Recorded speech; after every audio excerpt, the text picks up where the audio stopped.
Hey folks, on my last video I revisited a brand that I used to get quite a lot of, and I just had a return to it, and that was the James Nelligan guitar. It was a lot of fun to play one of those again and be reminded what a great bargain those guitars are. And this is a similar brand that I used to have a lot of.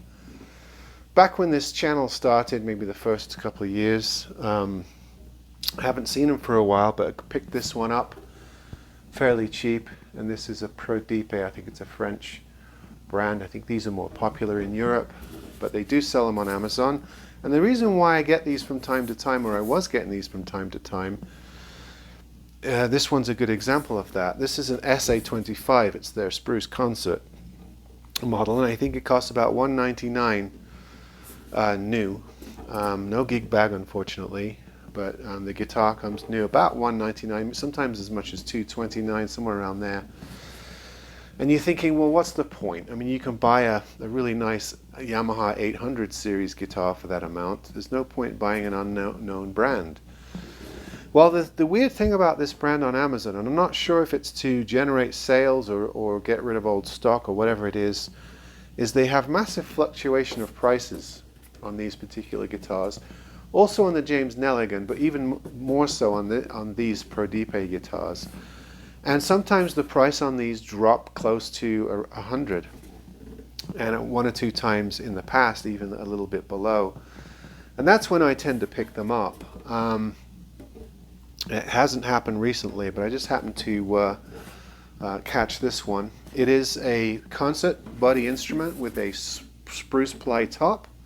Really nice mahogany, like sapele, slightly arched back and sides, reminiscent of the recent Guild that I had. Maybe not as arched, but similar looking mahogany. The mahogany on these guitars looks really nice. Cream binding with a cream heel cap.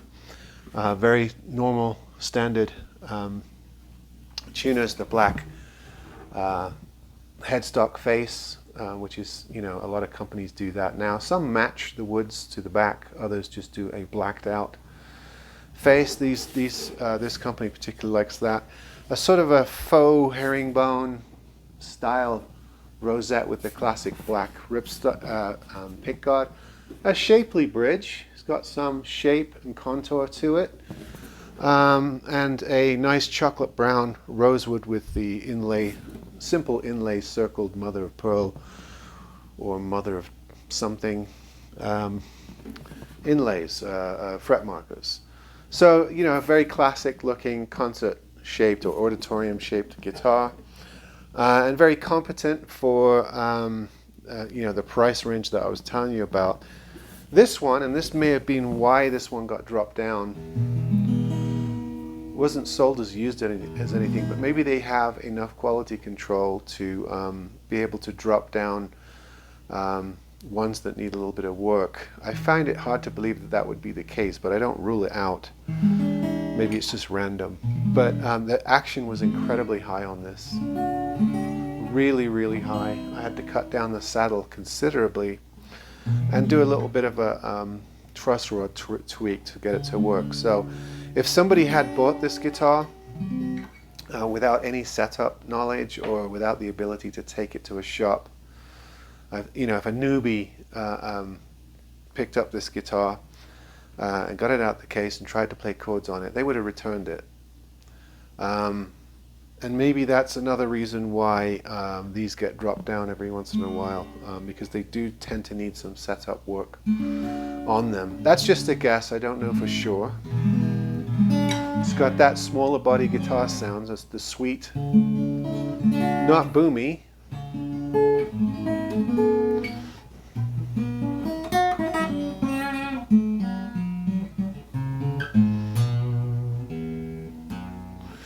I'm not sure what they put on these guitars. They are like a phosphor bronze. They're possibly D'Addario. They might be some sort of off-brand. They're not terrible, not the worst I've seen or heard, sorry, but I can see people just putting on their own strings when they get one of these. So not really much more to say about that. And again, the disappointment for me is that this company does not provide a case. I find that so incredibly annoying in this day and age when so many companies are putting in either a cheap nylon dust cover type case, gig bag with the guitar, or even a slightly nicer padded bag. I mean, all the Orange Woods guitars, and they're just as cheap as these, are doing it. So I really don't know why, especially if these are being imported, and maybe they have, you know, a degree of returns that are coming back. Just put a gig bag with it. You could, if you are a manufacturer or even a distributor, you can buy bulk gig bags for about $2 a piece and put them with your guitar and just mark up the guitar a couple of dollars to cover the cost, or $5 to cover the cost. But not doing it just seems to be lazy and slightly irresponsible. I find, and I've returned 2 guitars this week, that most of the damaged guitars that I receive that need to be returned, the ones that I've bought new that come damaged, not the damaged ones that I buy to fix, but the ones that I buy new that come damaged, and I just return them because they're no longer worth the price that I paid. And I can't negotiate with the seller for a lower price. I just return them. Almost every single time it's one of these companies that refuses to put a gig bag with their guitar. So to me, it's suicidal to be in this game, to be selling these, having a high return rate because you refuse to sell a gig bag with your guitar. Not only that, you can get gig bags made with your logo on them that help market the brand of your guitar. I mean, a nice nylon bag with Prodipe on it that people would see when you're carrying it around seems to make sense to me, but for some reason this company and others just don't do it, and I don't understand why. And I keep bringing it up because I hope that every once in a while people who work at these companies do scour YouTube for reviews of their guitars, and they hear this. Put a gig bag with your guitar. It doesn't cost you hardly anything. It helps protect the guitar. So that, with that said, these are very competent. I'm not sure if I reviewed this exact guitar before. I think I did the SD25, which is the Dreadnought. This is the SA25, the Auditorium. And I had a guy that bought one of these from me that really liked it and ended up coming back and buying 2 more for his friends for presents. You know, so I have had people that have tried these out and for the money have been impressed with these. This is their entry level. They do have some nicer models, some gloss solid spruce top models, as well as these sort of matte entry level spruce ply tops.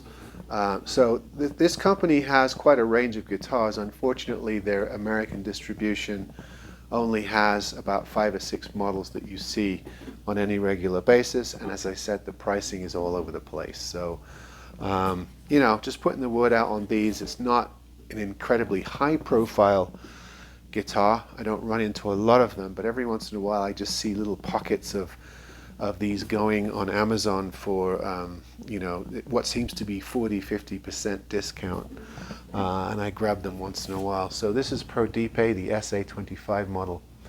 You know, nice student quality guitar. All right, see you on the next one.